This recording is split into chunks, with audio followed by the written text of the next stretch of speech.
Prosesi pemakaman pun dilaksanakan. Warga di sini sangat bersedih sekali. Sosok pria yang baik, sosok suami yang baik meninggal dengan begitu cepatnya, dan kematian suami dari Bu Ani tetap menjadi sebuah misteri yang tidak dapat dipecahkan oleh warga.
Penyebab kematian dari suami Mbak Ani memang tidak diketahui apa penyebabnya.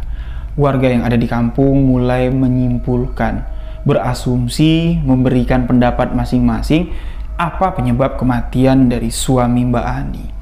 Ada yang mengatakan, suami Mbak Ani ini kan kerjanya subuh. Dari subuh beliau sudah ke pasar, mungkin suami dari Mbak Ani ini kecapean dan terserang angin duduk. Karena angin duduk ini sangat berbahaya sekali, bisa membuat orang meninggal seketika.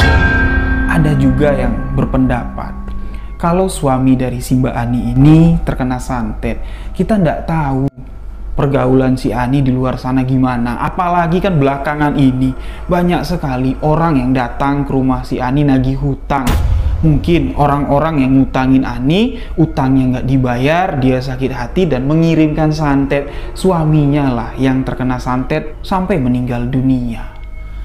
Tapi pendapat-pendapat dari warga itu sama sekali tidak digubris sama si Mbak Ani. Walaupun warga itu ngomong depan-depanan sama si Mbak Ani, nih, mungkin nggak sih penyebab kematian suami kamu itu terkena santet?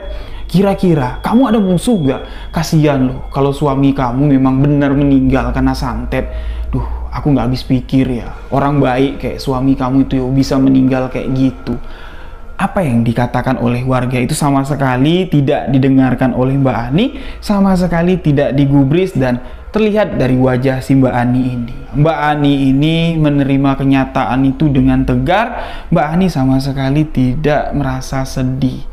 Mbak Ani sama sekali tidak merasa kehilangan. Terlihat ambisi yang ada di wajah si Mbak Ani setelah kematian dari sang suami.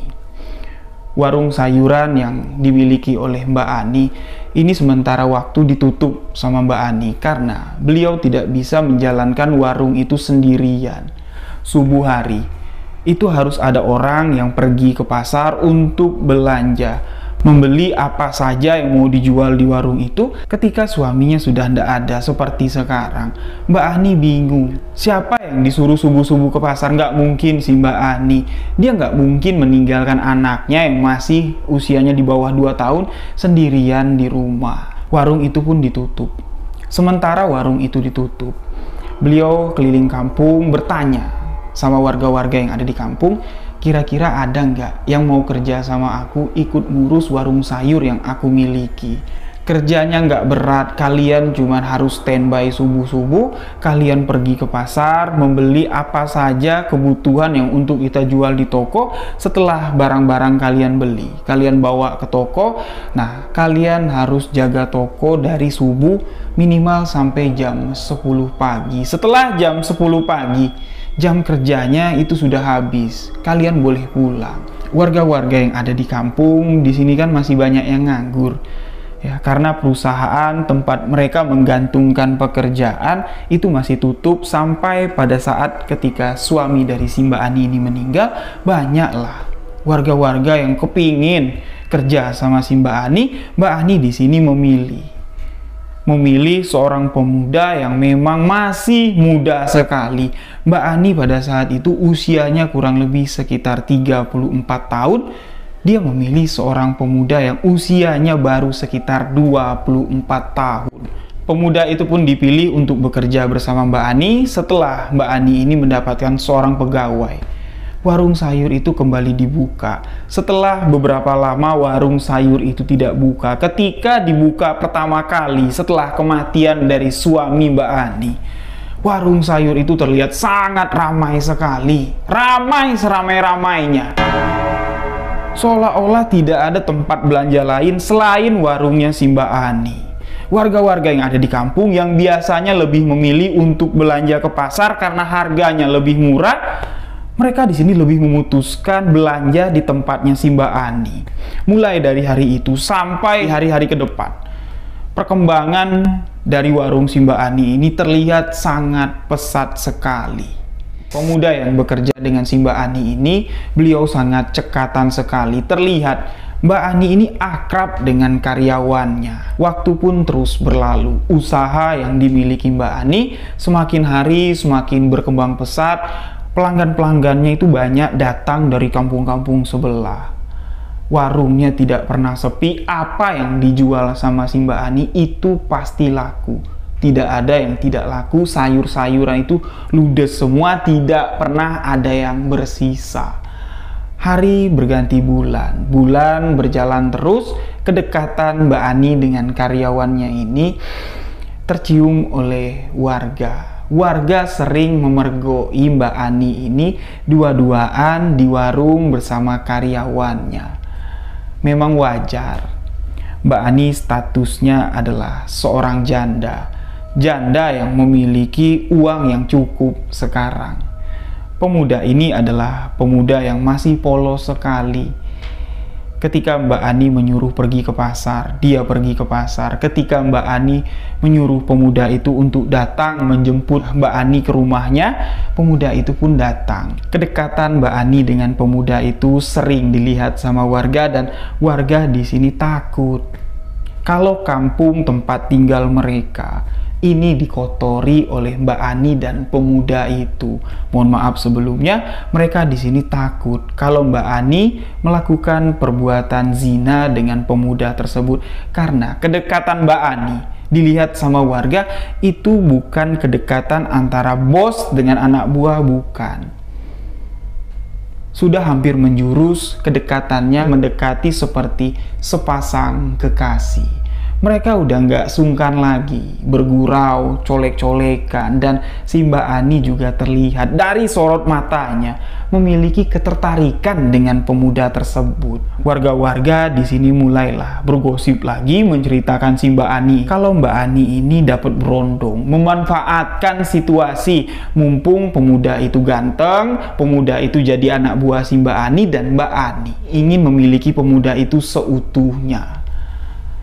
Tua-tua kampung yang ada di sana, mereka khawatir juga lah karena gosip tentang Mbak Ani dengan pemuda ini sudah santer sekali terdengar. Akhirnya di sini Mbak Ani pun dipanggil sama tua-tua kampung yang ada di sana. Mbak Ani ditanya, warga banyak melaporkan tentang kamu, Nduk.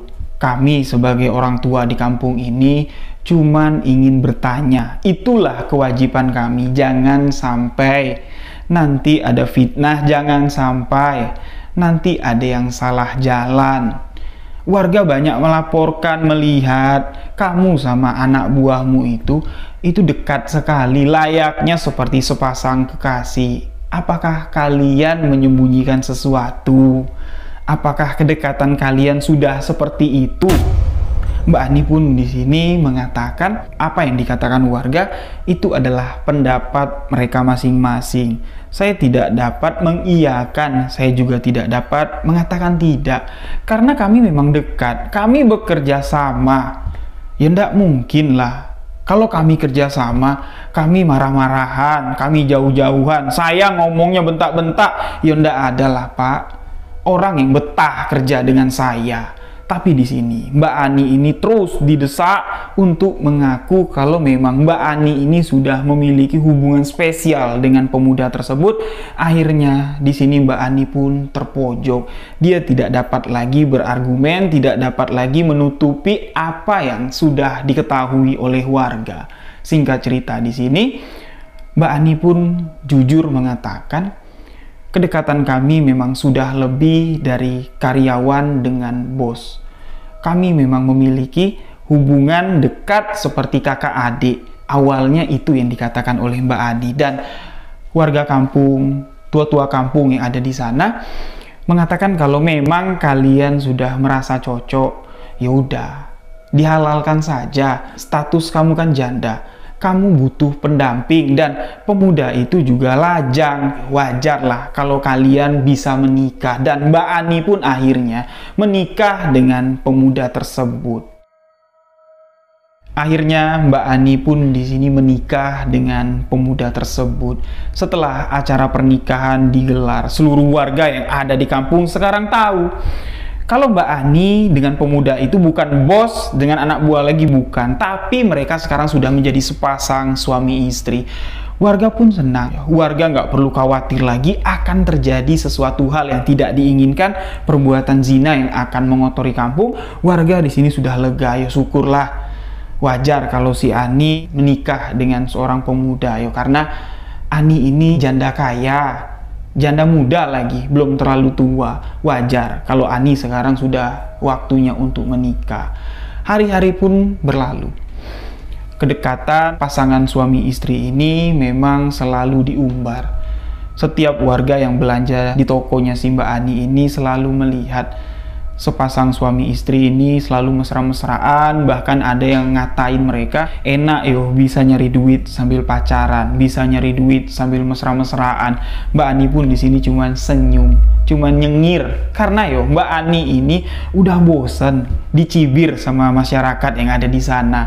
Mulai dari Mbak Ani banyak hutang dulu dicibir sama masyarakat, yo sekarang giliran Mbak Ani udah senang, hidupnya sudah mapan, punya suami muda lagi. Mbak Ani pun di sini masih terus dicibir. Beliau cuman menanggapi cibiran dari masyarakat dengan senyum. Waktu terus berlalu. Pernikahan Mbak Ani dengan suami yang keduanya ini masuk di tahun yang pertama. Keadaan perekonomian Mbak Ani sekarang sudah semakin membaik. Setahun sudah beliau menikah dengan suami keduanya ini. Warga melihat keadaan suami kedua Mbak Ani yang tadinya pemuda itu tubuhnya kurus ya, nggak terlalu gemuk.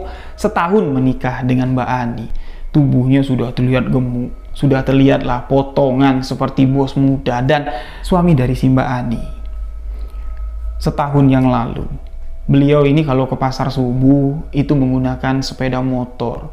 Pulang dari pasar subuh, sepeda motor itu dipenuhi dengan belanjaan, kantong-kantong sayuran, daging, ikan, itu dipenuhi. Tapi sekarang suami dari Mbak Ani ini nggak perlu repot-repot lagi, berat-beratan lagi, bawa motor yang penuh beban sayur. Mbak Ani sudah membelikannya sebuah mobil pick up. Walaupun mobil pick up yang dibeli Mbak Ani adalah mobil second, tapi itu adalah sebuah pencapaian yang sudah sangat bagus sekali. Setahun Mbak Ani sudah dapat mengumpulkan uang keuntungan dari dagang sayur untuk membeli mobil pick up. Dan di warung sayuran yang dimiliki oleh Mbak Ani, sekarang beliau sudah menambah satu orang karyawan perempuan untuk membantu di sana, membantu melayani pelanggan-pelanggan yang akan membeli barang dagangan yang mereka jual. Dan sekarang di warung sayuran yang dimiliki oleh Mbak Ani, sekarang sudah ada seorang pegawai lagi yang ditambahkan oleh Mbak Ani. Seorang perempuan yang khusus untuk menjaga, untuk melayani pelanggan-pelanggan yang datangnya itu tiba-tiba, sekali datang membludak rame.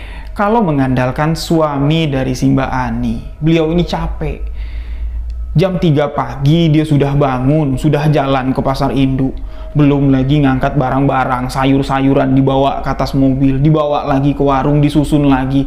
Jadi suami dari si Mbak Ani ini sudah keteteran. Mbak Ani pun di sini memutuskan untuk menambah seorang karyawan. Dengan adanya karyawan tersebut, suami dari si Mbak Ani pulang dari pasar induk. Setelah sayur-sayuran diantar ke toko si Mbak Ani, beliau pun di sini sudah bisa pulang. Ketika suaminya pulang ke rumah, suaminya lah yang ngurus anak, main sama anaknya si Mbak Ani pergi ke toko.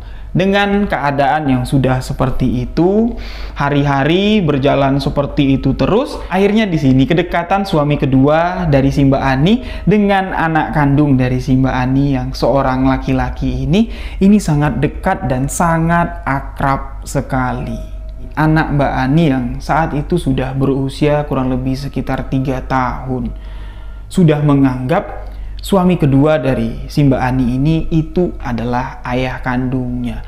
Karena ketika ayah kandungnya meninggal, anak si Mbak Ani ini masih sangat kecil sekali. Dia tidak mengenali siapa bapaknya. Dan suami dari si Mbak Ani ini juga menganggap kalau anak itu adalah anak kandungnya. Kedekatan mereka ini sudah menjadi sebuah ikatan batin. Setiap hari, mulai dari pagi, siang, sore, bahkan malam, anak si Mbak Ani ini masih digendong-gendong sama suaminya. Bahkan warga mengatakan, wah, kalian tuh mirip ya, walaupun itu bukan anak kandungmu, tapi kok bisa mirip? Mirip sekali. Banyak warga yang mengatakan seperti itu. Suami dari si Mbak Ani ini sangat sayang sekali kepada anak si Mbak Ani, apapun keinginan dari bocah itu pasti diturutin. Kalau mau ngajak main bola, ayo main bola. Kalau ngajak pergi, ayo pergi. Apa yang dipinta itu pasti akan selalu dituruti sama suami dari si Mbak Ani.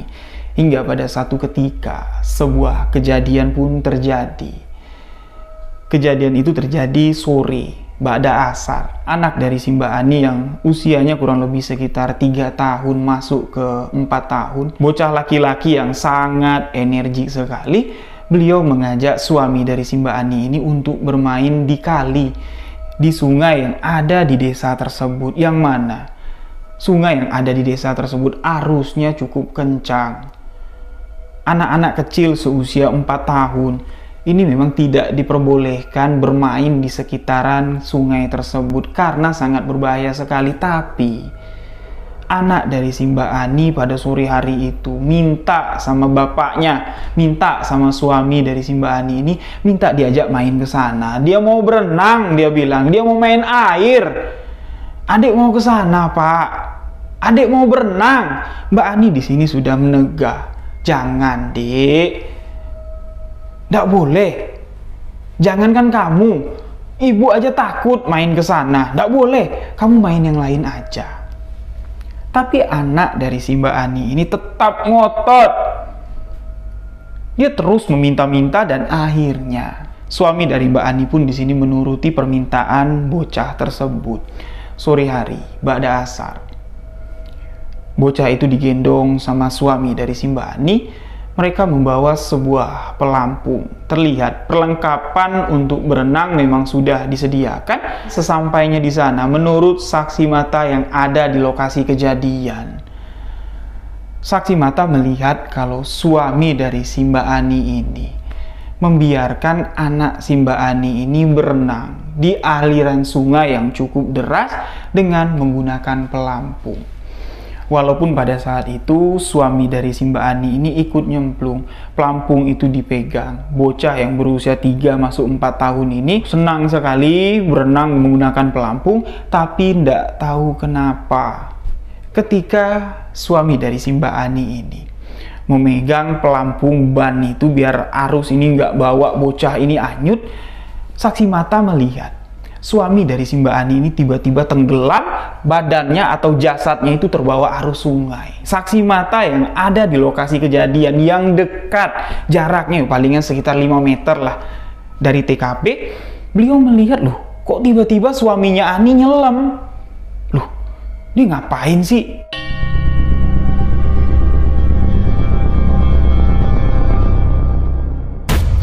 Mungkin dia mau ngerjain anaknya, tapi kok lama sekali dia nyelam, kok nggak timbul-timbul. Nah, saksi mata ini pun khawatir, takut kalau bocah yang berusia 3-4 tahun ini yang ada di ban takut keseret arus yang deras. Saksi mata ini panik, dia takut kalau anak Mbak Ani yang berusia 3 tahun, kalau karet bannya itu tidak dipegangin, takut karet bannya hanyut, takut anak Mbak Ani ini jatuh ke sungai, tenggelam. Dia langsung berdiri dari tempat dia mancing, berlari nyamperin anak Mbak Ani yang ada di tengah-tengah sungai. Nah, suami dari si Mbak Ani ini nggak tahu dia nyelam kemana, nggak muncul-muncul lagi. Tapi yang anehnya, ketika suami dari si Mbak Ani ini tenggelam, nggak tahu dia tenggelam kemana, nyelam kemana, karet ban yang digunakan anak si Mbak Ani untuk main di air sungai tersebut, ini sama sekali tidak bergerak, sama sekali tidak terseret arus. Aneh. Seolah-olah ada yang megangin karet ban tersebut. Nah, anak Mbak Ani pun di sini dibawa, diangkat, ditaruh ke tebing. Saksi mata ini mencari keberadaan suami dari si Mbak Ani.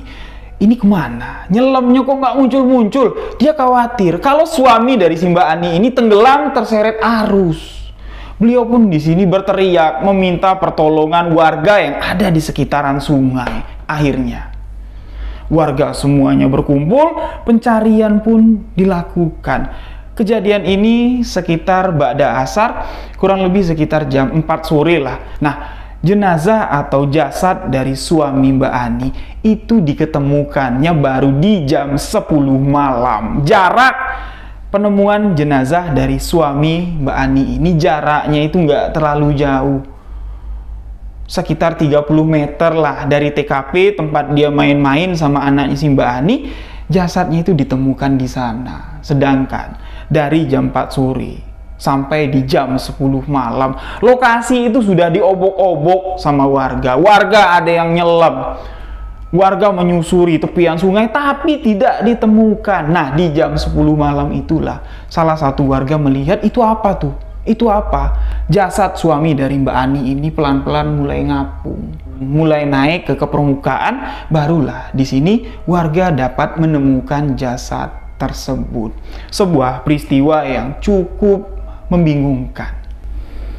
Sebuah kejadian yang janggal, sebuah kejadian yang tidak masuk akal.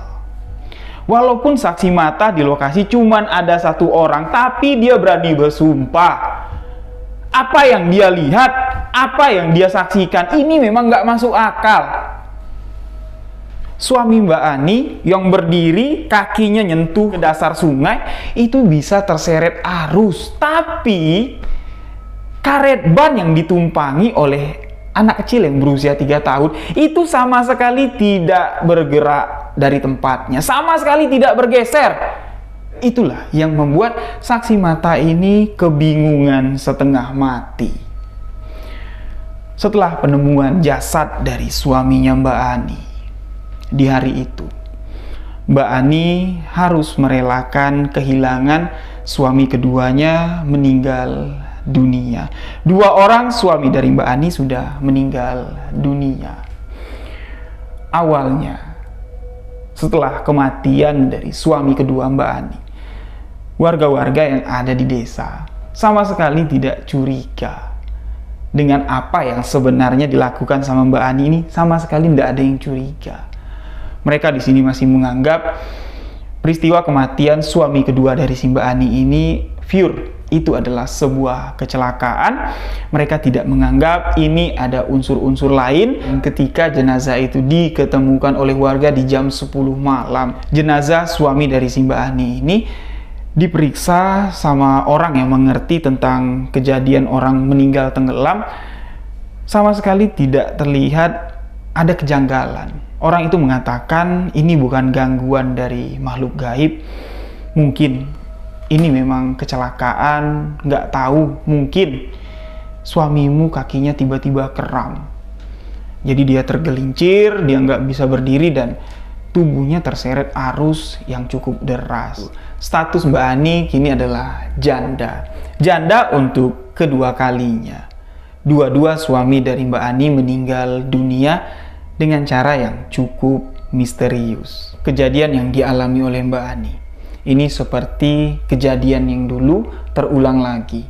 Apa yang terjadi setelah kematian suami pertama dari Mbak Ani terjadi lagi setelah kematian suami kedua dari si Mbak Ani. Warung sayur yang dikelola atau yang dimiliki oleh si Mbak Ani itu tutup beberapa minggu. Karena Mbak Ani ini tidak punya orang yang bisa disuruh pergi ke pasar subuh untuk belanja, Mbak Ani pun di sini kembali mencari kira-kira ada nggak orang yang mau bantuin aku. Mbak Ani di sini menawari warga-warga kampung yang ada di sana yang dulu warga-warga ketika Mbak Ani ini menawarkan sebuah pekerjaan, mereka ini rebutan. Aku aja, aku. Mereka semua mau kerja sama si Mbak Ani, tapi sekarang enggak. Mereka kayak takut. Mereka takut kerja sama si Mbak Ani karena kematian suami kedua dari si Mbak Ani ini ada yang mengaitkannya dengan hal-hal mistis.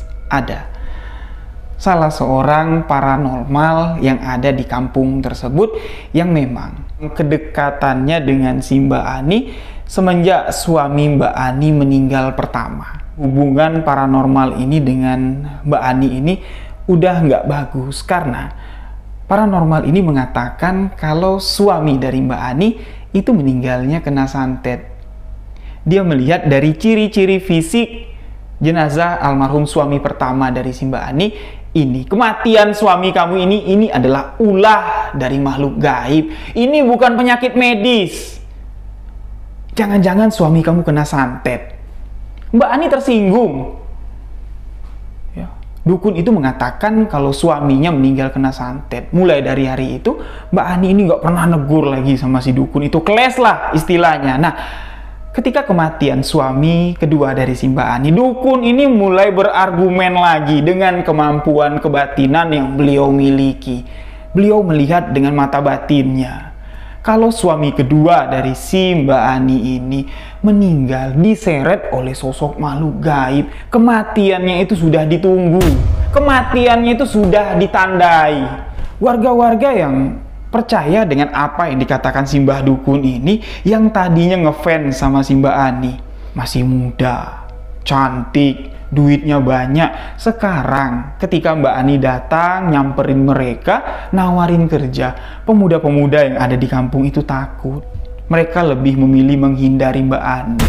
Nah, karena Mbak Ani ini tahu penyebab pemuda-pemuda yang ada di sana, warga yang ada di sana mulai menjauhi Mbak Ani, ini adalah ulah dari si dukun.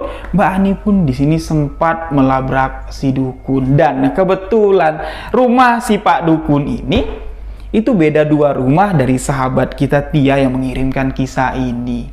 Pagi-pagi sekali, 1 hari setelah jenazah dari suaminya si Mbak Ani ini dimakamkan, pagi-pagi sekali Mbak Ani udah ngelabrak rumah si dukun. Mbak Ani itu teriak-teriak ngata-ngatain si dukun. Kamu sok tahu, kamu ngomong apa?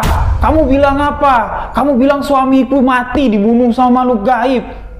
Kamu jangan asal ngomong. Mbak Ani terus berteriak dengan suara yang cukup lantang, membuat warga-warga yang ada di sekitar keluar rumah semua, nyari tahu kenapa si Ani marah-marah. Dan ternyata apa yang diucapkan sama si dukun tentang kematian suami-suami dari si Mbak Ani ini membuat hati atau pikiran Mbak Ani ini gelisah. Mulai dari hari itu, warga kampung tempat tinggal si Mbak Ani, mereka mulai berpikir kalau dalam diri si Mbak Ani ini ada sesuatu yang disembunyikannya. Ditambah lagi, setelah Mbak Ani ini mendapat pekerja, tapi pekerja yang membantunya untuk belanja subuh-subuh, untuk bawa mobil, bawa sayuran dari pasar induk ke toko.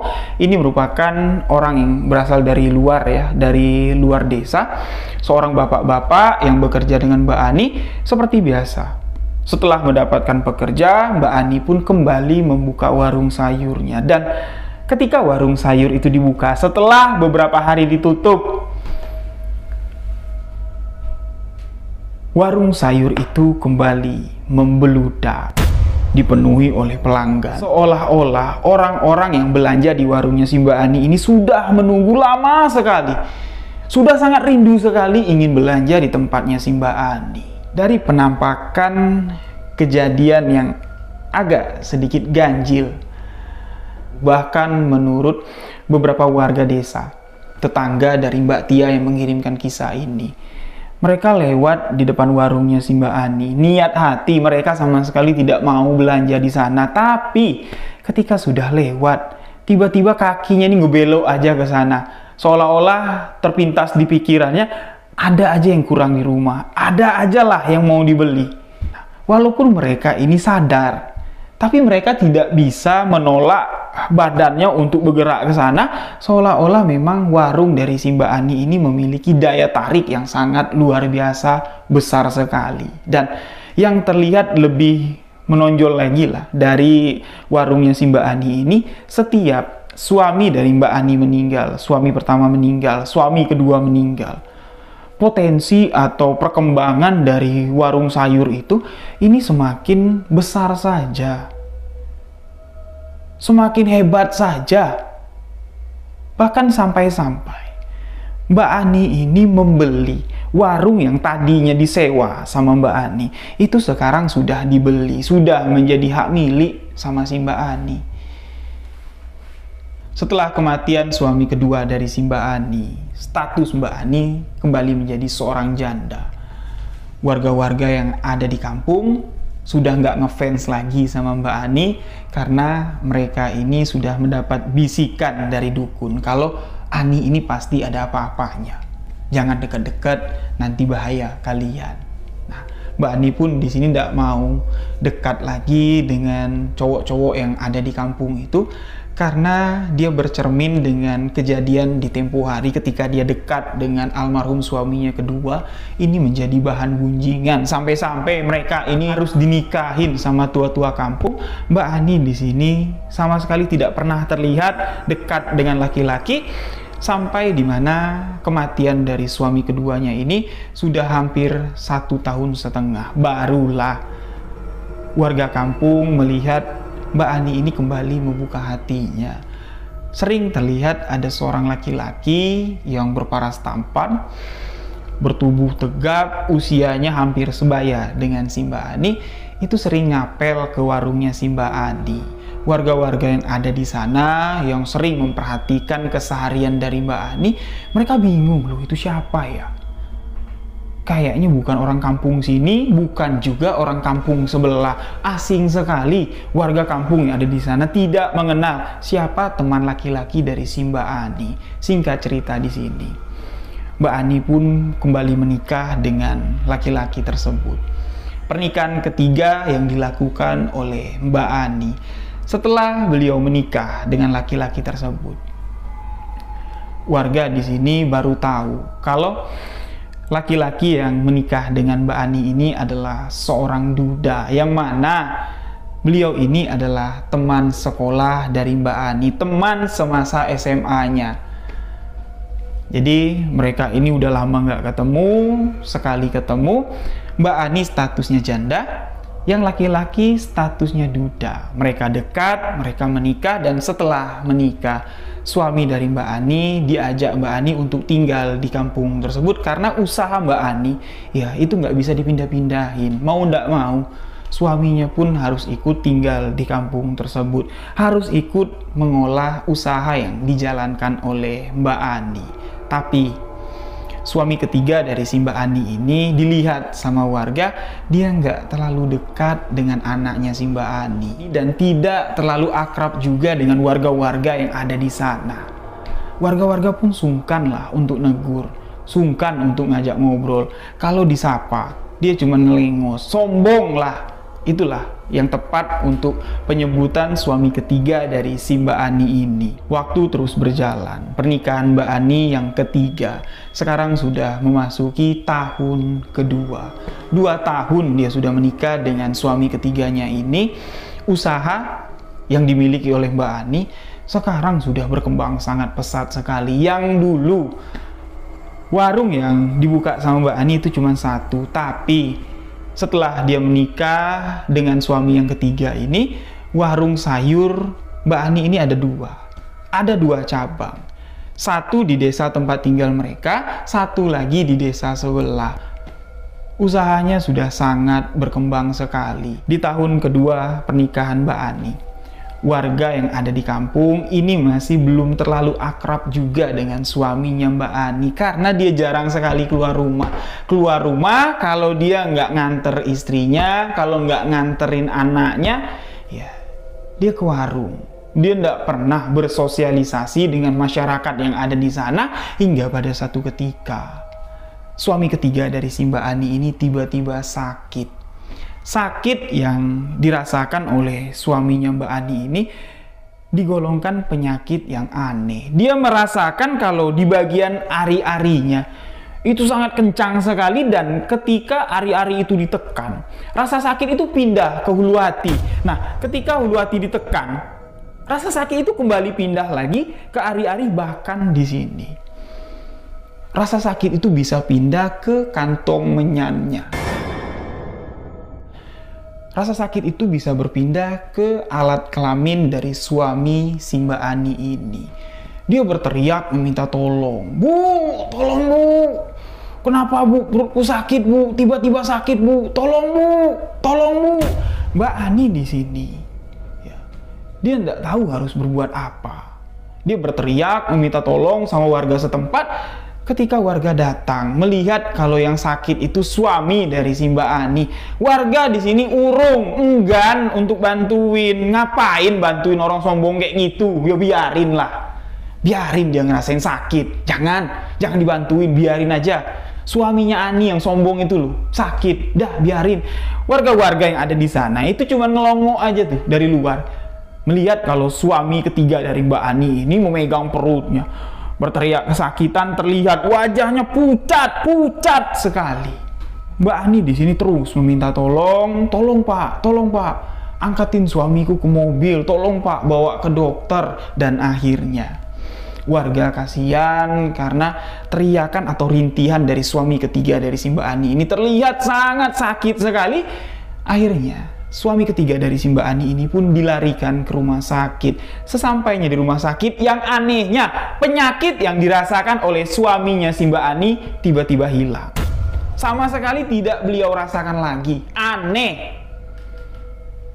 Padahal dokter yang ada di rumah sakit itu sama sekali belum memberikan obat apapun, belum. Baru masuk, baru baring di kasur tempat tidur di rumah sakit itu, rasa sakitnya itu ya spontan langsung hilang.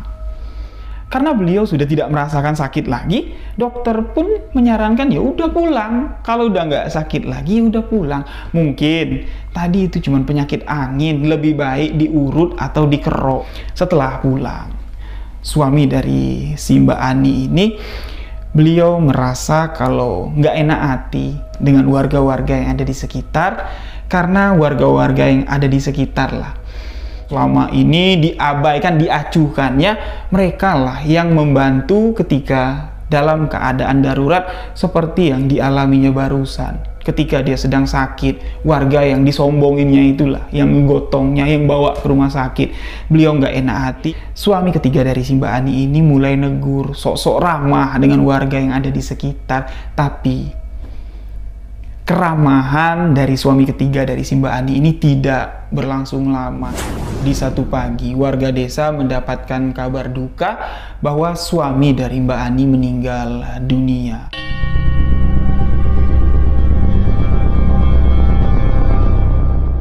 Tidak jelas, tidak tahu penyakitnya apa. 2 minggu setelah beliau teriak-teriak mengatakan perutnya sakit, dibawa ke dokter, tiba-tiba penyakitnya hilang. 2 minggu setelah itu beliau meninggal dunia.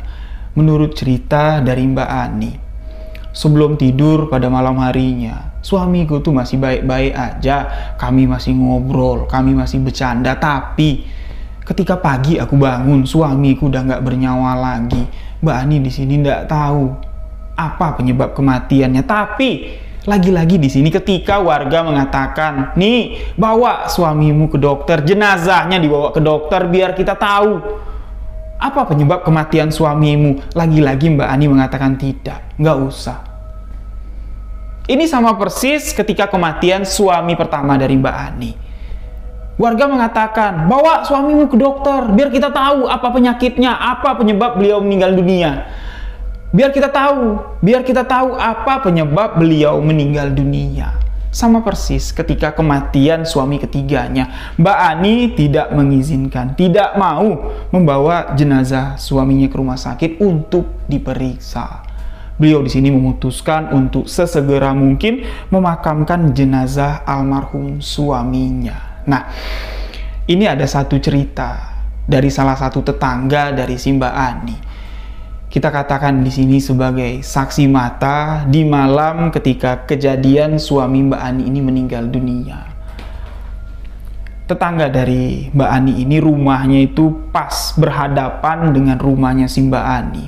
Dia terbangun sekitar jam 2:30 dini hari. Dia terbangun itu mendengar suara delman. Dia mendengar suara lonceng delman, dia mendengar suara sepatu kuda. Tak tek tak tek tak tek tring tring tring. Dia bingung, loh. Kok tengah malam kayak gini ada suara delman?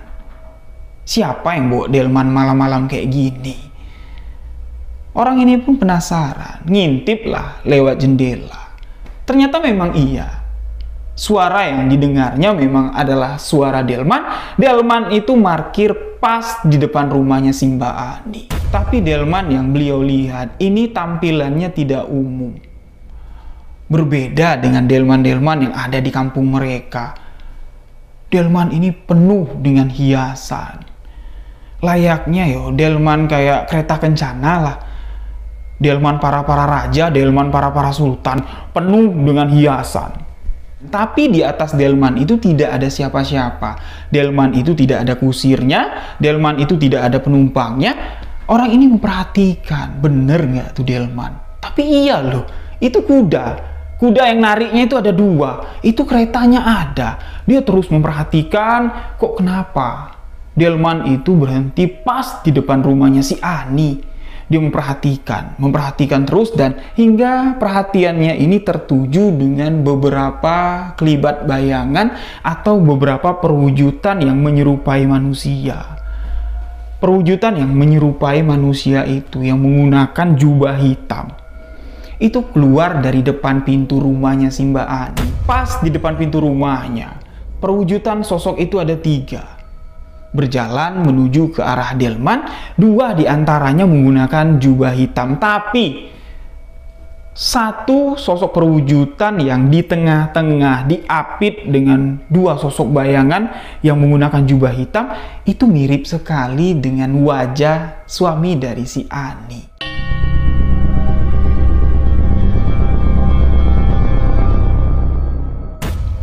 Itu bukannya suaminya Ani.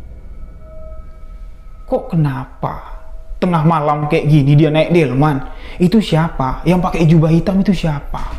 Orang ini penasaran, keluar dia dari rumah untuk memastikan sosok yang dilihat ini benar-benar nyata. Tapi ketika dia membuka pintu untuk keluar rumah, apa yang dilihatnya sudah tidak ada lagi. Yang cuman terdengar suara sepatu kuda yang terdengar dan suara lonceng kuda. Itulah yang terdengar. Cuman suaranya saja, perwujudannya seketika menghilang. Itu merupakan kejadian yang dialaminya langsung, dilihatnya langsung, bukan di dalam mimpi atau di dalam hayalan. Benar-benar dia melihat sosok perwujudan yang menggunakan jubah hitam membawa suami dari si Mbak Ani. Setelah kematian suami ketiga dari si Mbak Ani, warga-warga desa yang ada di sana, mereka mulai berpikir, merunut kejadian-kejadian yang telah lalu, mulai kejadian kematian suami pertama, kematian suami kedua, kematian suami ketiga, dan melihat usaha yang dijalankan oleh Mbak Ani. Setiap ada kematian, setiap suaminya meninggal, usahanya langsung naik drastis, naik tinggi sekali. Warga di sini mengaitkan apa yang telah terjadi di kehidupan Mbak Ani dikaitkan dengan ritual pesugihan. Tapi ketika warga nyecor Mbak Ani, kamu nih pasti suami-suamimu meninggal dunia ditumbalkan sesuai kata Mbah Dukun. Suamimu tuh meninggal itu diganggu sama makhluk gaib. Kematiannya sudah ditunggu. Jangan-jangan suami-suamimu kamu tumbalkan demi kekayaan, demi usaha yang kamu jalankan. Warga terus mencecar si Mbak Ani. Mbak Ani di sini tidak bisa menjawab apa-apa. Dia cuma menjawab, enggak, kalian fitnah. Apa buktinya? Dan akhirnya warga yang udah nggak percaya lagi dengan si Mbak Ani, warga yang udah muak ngelihat Mbak Ani di sini disuruh untuk pindah dari kampung tersebut, untuk meninggalkan kampung tersebut. Warga di sini semuanya sudah tahu ritual penglaris dagang yang menumbalkan suami. Mbak Ani pun di sini pindah dari kampung tersebut, tetapi sebelum Mbak Ani pindah keluar dari kampung tersebut, Mbak Ani ini sempat mendatangi rumah ibu dari sahabat kita yang mengirimkan kisah ini. Karena Mbak Ani ini pernah diberikan bantuan, pernah diberikan sejumlah uang untuk dipinjamkan. Mbak Ani datang ke sana meminta maaf kalau beliau pernah bikin salah, uang yang dipinjam itu lama kembalinya, dan sekarang Mbak Ani datang dengan sejumlah uang dan uang itu mau dikembalikan, mau diserahkan ke keluarga itu. Tapi keluarga ini sudah tahu cerita di balik kehidupan si Mbak Ani sekarang, kekayaan yang dia miliki, usaha yang dijalankannya. Itu adalah ritual pesugihan. Keluarga ini mengikhlaskan uang yang telah diberikannya kepada Mbak Ani dulu. Beliau mengatakan, udahlah nih, udah. Ketika kami meminjamkan uang itu sama kamu, lillahi ta'ala, kami itu memang benar-benar betul-betul ingin membantu kamu. Sama sekali kami sudah tidak mengharapkan lagi uang yang kamu pakai, uang yang kamu pinjam itu bisa kembali ke kami. Sama sekali tidak kami harapkan. Sekarang uang itu kamu simpan, ambillah. Mbak Ani pun di sini berterima kasih kepada sepasang suami istri itu karena telah membantu kehidupannya di masa lalu, dan Mbak Ani pun keluar dari rumah itu. Semenjak hari itu Mbak Ani sudah tidak pernah lagi terlihat datang, masuk, atau berada di sekitaran kampung tempat tinggal lamanya dulu. Mbak Ani katanya, menurut cerita warga, ada yang melihat Mbak Ani pindah. Dia membeli sebuah rumah yang sangat besar sekali. Mbak Ani juga menikah lagi dengan seorang laki-laki, dan menurut cerita suami keempat dari Mbak Ani juga meninggal dunia tidak lama setelah mereka menikah. Ritual pesugihan yang dilakukan oleh Mbak Ani meminta tumbal nyawa suami. Itulah yang terjadi di kehidupan Mbak Ani. Kisah ini kisah nyata, benar-benar terjadi. Sahabat kita yang mengirimkan kisah ini menjadi narasumber. Dia menulis apa yang dia tahu menurut cerita dari keluarganya dan cerita-cerita yang berkembang di desa tempat tinggalnya. Mungkin di dalam kisah ini ada nama yang sama. Ini sama sekali tidak disengaja. Mungkin ada salah-salah kata juga, saya mohon maaf. Demikianlah sebuah kisah misteri yang banyak sekali hikmah dan pelajaran yang dapat kita ambil. Semoga kisah ini menjadi pembelajaran untuk kita semua. Jangan pernah berpikir, sahabat, untuk melakukan ritual pesugihan, bersekutu dengan setan untuk mendapatkan kekayaan. Na'udzubillahi min dzalik. Demikianlah sebuah kisah misteri kali ini. Untuk sahabat yang ingin berbagi kisah, boleh kirimkan cerita ke alamat email sebuahkisahmisteri@gmail.com. Sahabat-sahabat juga bisa DM Instagram saya rio.wijaya91. Karena lebih baik menceritakan sebuah kisah misteri daripada menyembunyikan fakta di balik sebuah realita. Saya Rio Wijaya mengucapkan wabillahi taufik wal hidayah. Wassalamualaikum warahmatullahi wabarakatuh. Salam sebuah kisah misteri.